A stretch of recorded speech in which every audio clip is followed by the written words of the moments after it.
Welcome back, traders. This is Sandra with Trading Made Simple. And today we're going to talk about, really being in a downtrend, because I know that there's a lot of people, a lot of traders out there that's never been in a downtrend, really not knowing what to expect.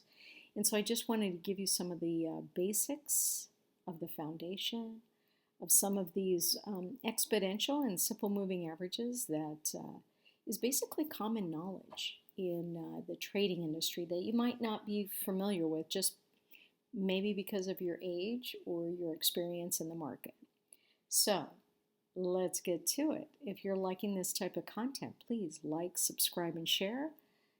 You don't really know how much I really appreciate it, but I really do. So what's considered a downtrend is really about breaking the 200 simple moving average. Did everybody know this? If you did not, write it on your scratch pad, because that is true. So I have the 200 simple moving average here on the SPX in green, and I have the 50 here in red. And the reason I have the 50 is because when the 50 actually crosses over the 200, that's like the death cross. And I think that is actually, and that's accurate. I think the name is accurate that they've called it. And you can see that's where we're at. So today, I did a video yesterday on hey, institutions are doing calls, what's happening? We're taking profit is what's happening. Those institutions are not, well, hopefully we did. I sent out a little tweet, take some profit. But when you see this type of scenario, you should be grounded in a larger picture, right? So this is the larger picture. This is a day chart of what's happening. So when we see what's happening today, and we got, a lot of us are getting excited, right? That we had a very powerful day. That's actually just called a gamma squeeze, and you can Google that, okay? So in my yesterday's afternoon's video was about we were seeing some call buying. Everybody in Discord was asking, well, what's that all about? Well, that's just about, cashing out your profits, just like you and I do, but they're doing it on a much larger level. And so if you're not familiar with this, then you can Google gamma squeeze. It's common knowledge in the industry, right? But if you're not used to it and haven't studied it before and done any sort of formal courses, you probably don't know about it. So free information right here, right? And then the 50 crossing below the 200, death cross, that's, everybody knows about this who's been trading for a while. So remember that retail traders are only 3.5% of the whole volume. And then there's a percentage of the retail traders that are old enough. And I joke, but I don't really want to laugh about it. It's not fair. But there is a percentage of us out there that have witnessed all of these things. Our education goes back a while ago. And so we know these terms. We know these definitions. We know, we kind of know that framework. But if you're just, coming into the market, maybe a couple months ago or, right after COVID, then, it's been exciting and exhilarating. So this is the non-exhilarating part. And so if you don't know, then I just wanted to just let you know that, this is not a good thing that's going on right now. And so today's activity is about just institutions taking profit and reassessing and evaluating like any business would, right? You and I, if we were in the business of doing this full time, we'd be taking our profits and reevaluating the situation, the news, the politics, what's going on, commodities. Now remember though, that even though S&P, NDX, Russell typically is in a down market. Commodities are in an up market, right? They're in an uptrend and we're in a downtrend on this side. And why is that? And that's because commodities are fixed staples, right? You got gold, you got oil, you got agriculture. Okay. So those types of things, they move up in a market like this only because those types of real physical property, physical food that you need to eat, is very important to the livelihood of millions and millions of people. So when we get down to commodities, we are talking about real estate, we are talking about food, grocery stores, this kind of like the staple, right? The staple of livelihood is how I would kind of describe it, just in a regular term. And, gold. So gold, first it was gold, then it was Bitcoin. And so gold now is winning out, and gold is an old school commodity of something physical, just like food is physical, real estate is physical. Those types of things are physical that we need. Well, if we don't have physical money, then at some point there's got to be some sort of currency. And back in the day, they said, well, if we don't have the pennies and the nickels and the dollars, then we're going to have gold, because that existed long before the money occurred. So that's the story. We're like doing this is like a, I don't know if you guys, this is like not a history lesson. It's almost like a Twilight Zone, right? Seriously. If if you don't know what Twilight Zone is, you can Google that, and there's some really good stories on that one. They were ahead of their times, but in any event, so that's what I'm just trying to say in like a very basic term so that you can get it. If you've never gone through this before, then, I could see where this is like new to you. So I'm just letting you know, like, this is, I'm letting you know, this is where we're at. This is where we've been. We've experienced this before. So if you haven't experienced it, then I'm letting you know that that's what's happening. So the 50 crossing over the 200 is death cross, baby. Death cross. And because we had an update today, it's institutions, big institutions, taking their money off the table just to reassess. Like, we all need to take our profits. You and I take our profits at 25%.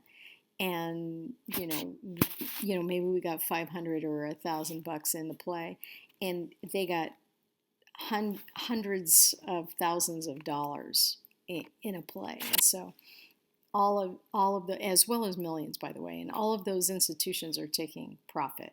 So if you didn't see last night's video about a similar lesson, please take a look at that, because it's interesting, right? If you didn't know about gamma squeeze, you need to just Google it. You don't have to have a formal education on it.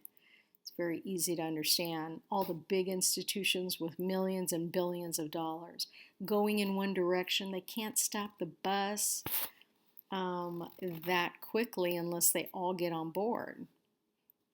And they, with their computers and their algos, they know how to get on board pretty quickly. And we saw that happening today when they took profit. But that's what today is taking profit. Because if we look at the chart today, so, back in January, we hit our high, and, it's just been a low, a higher low, a lower low, still a higher low, and a lower low, and a higher low.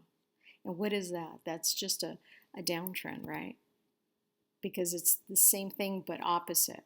So when you're seeing stuff like this and you've been trained about how to trade in an uptrend, But then you need to use the same techniques as when you're doing a downtrend. And so what is that? Instead of buying the dips to go up in an uptrend, you're now buying the resistance to go in a downtrend. That's the foundation of it all. So now, this looks like, well, did we get to, a double bottom, or is this going to change course? And, there's a lot of ifs, ands, or buts. And I would tell you, like, if you're in some trades right now, you need to move to a smaller time frame. And then you need to obey, that. So if we went to a 1 hour, it doesn't look any better, does it? And then if we go to a 15, does it still look any better here? Hello? No, it doesn't. It doesn't look any better. We go to a 5 because a lot of us like to day trade, right? Because we don't want to be in an overnight trade. We're all too nervous about it because we're scaredy cats. And so, so when would you get into a trade, right? Okay. So I guess that's the deal, right?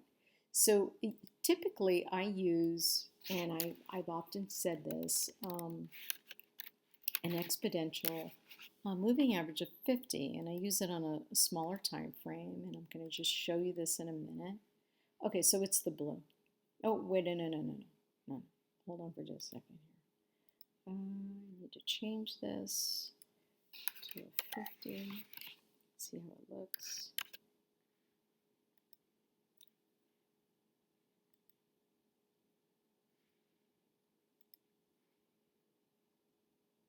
Oh, I see what I did. So I had a red. Oh, okay.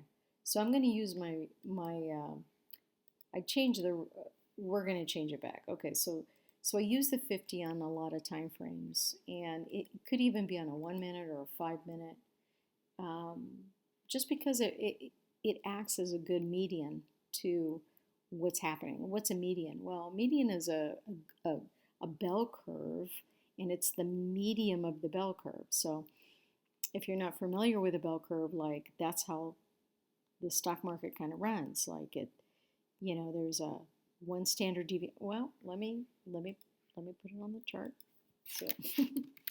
So the TTM-LRC is just a regression channel, okay? And it's a nice visual to let you know, but it's only at the very specific time period. So I can't go on this regression channel back here. It's like right now, so it's present, okay? So if you're looking at the regression channel, you can see it's in a downtrend on SPX on a 1 minute. So let's put it on a 1 hour. And it's still on a downtrend on a 1 hour. And you could see that it's been 1, 2, 3, 4 days. It's still downtrending. And then the purple is just a 1 standard deviation. This is common knowledge, 1 standard deviation. That means that there's like 68.2% of the movement happens within these 2 bands right here. Everybody knows this, okay? And then if it ends up going on the wider end of this regression channel, on the red bands, and you can change it to whatever color you want just to make it personalized to you so that you could follow it better if you choose to. But the red bands here there's like a 98.2% that if it hits one of the red bands, it goes all the way on the outside of this on a 2 standard deviation. There's a 98.2 or some odd that it's going to go in the opposite direction. Is that important for you to know? I would think it would be. So, and you can see, like, this has stayed within, right? It stayed within the purples pretty much. Could have alerted you on that one, and then of course took your money while it dumped off, because that's what sometimes those alerts do. But and that's why I always recommend you looking at your chart real quick, right? Just to make sure, yeah, that algo didn't trigger something and then have you get into it and then you're just going to dump. So knowing that just helps you to make better decisions. So, with all of that in mind, I say to you, today was a great day. There were some profit targets. There were some institutions out there that were taking profit, and I did too. I did yesterday. I did today, and I don't know what tomorrow will bring. But if you know some of the basics, it will help you. And so, even though I may not have a 2-hour when I'm intraday trading, or excuse me, a 200-day moving average when I'm intraday trading, if you go to a 5-minute chart, I just use one EMA, which is the 50, and as long as it's under the 50, I'm waiting for it to get close to the 50 to do what? Not to buy a long. No, because we're in a downtrend, right? So when it gets to the 50, I'm buying a short. That's resistance. That's where your standard deviation is. That's resistance. Could it go up a little bit from here? Absolutely. Could it completely change course and change trend and all that stuff? Absolutely. And you set your risk appropriately. But more often than not, the probabilities are that we are in a downtrend, lower highs, lower lows. When it comes up to the median, which is the 50, if you use a 20, regardless of the EMA that you're using, I appreciate it, use something. But once you get, to that EMA, it's typically called the median, which means that it's a bell curve. Everything moves in a rhythm. And as you can see, kind of moves in a rhythm. And once it gets to a certain point, what's it going to do? It's going to reverse. So you need to give yourself enough time, right? Because isn't that the options are all about time and direction. And I think that's what's so interesting about options is that you can get the direction right. You just didn't get the time right. And if it goes down enough in a short period of time, you just can't make up the difference. You just cannot make up the difference when, it's turning around. I just have not. So that's why I say to you, have your stops in place, know what they are. If it's the 50, then when it breaks the 50, you're getting in for a long. We're on a 5-minute chart, you get in for long. This is the SPX at 41.93, and you keep going. And then, you could even use the 200 as your, right, as a guide. It breaks the 200 and you're out. It goes all the way down here and then it, pops up. Does it need to pop the 200? Some people use a 9 and 21, an 8 and 21, etc. So you need to find out what works well for you as a stop loss as well as an entry. And if you haven't seen my latest videos about the volume profile, which is a good one, there's VWAP, there's this. So there's a lot of tools out there. Is there one tool that everyone's using? No, but we're all using similar tools for the same purpose. And what is that purpose? Well, the purpose is to get in and to get out with profit. So unless you figure out which tools are working good for you on that, then keep searching if they're not working.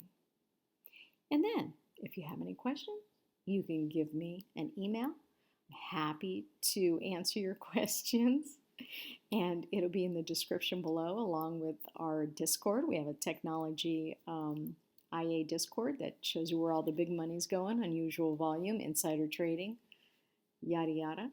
And as well as me answering questions and getting in conversation with you about your trading. So, hope to see you on the next video.